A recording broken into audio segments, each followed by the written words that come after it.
Hello everyone, it's Shane Kanto, your Wasteland reviewer, and I'm here to review Trigger Point. And this is a new action thriller directed by Brad Turner, who has experience on Homeland and 24, the TV shows. And you can definitely see that.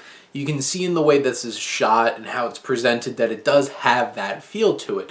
It's a very raw, very specific kind of feel.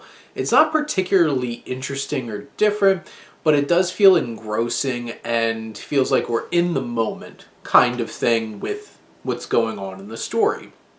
There are definitely some times throughout this film where it kind of took you out of the movie because they had some special effects that did not reach the same level as some of the other aspects of the film. But in general, I think Brad Turner does a fine job of presenting this film.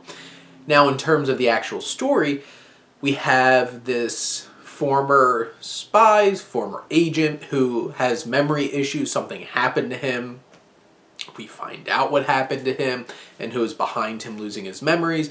But you know, it's the kind of thing where it's like a former military person or former hitman or something, an assassin, is living down low in a small town, and then people come into town that are obviously dressed like people that don't come from town and look like they're from the government, that are totally going to be looking for somebody who's hiding out in a small town.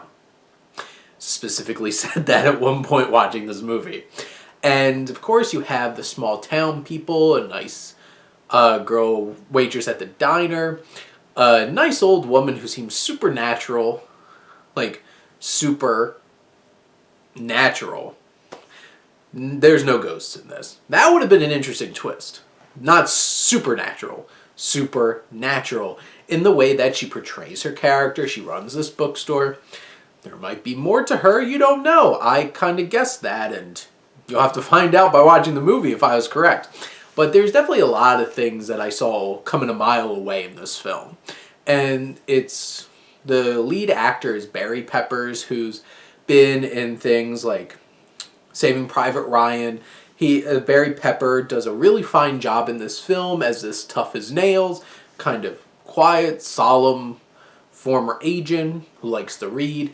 And you know, when he gets into it, the action is well shot, it's effectively shot, it's well done, if you might say. It doesn't use a whole bunch of shaky cam, it doesn't over edit things, it just displays it. But boy, are those gunshots really loud. I had to keep adjusting the volume on my TV because I'm like, this is way louder than anything else going on. But you know what? You would expect gunshots to be really, really loud, so maybe that's accurate. But he has this guy come into this town who seems to know him, played by Colm Feore, which Colm Feore does a really fine job in this movie. You can see where his character is coming a mile away, so that's a thing.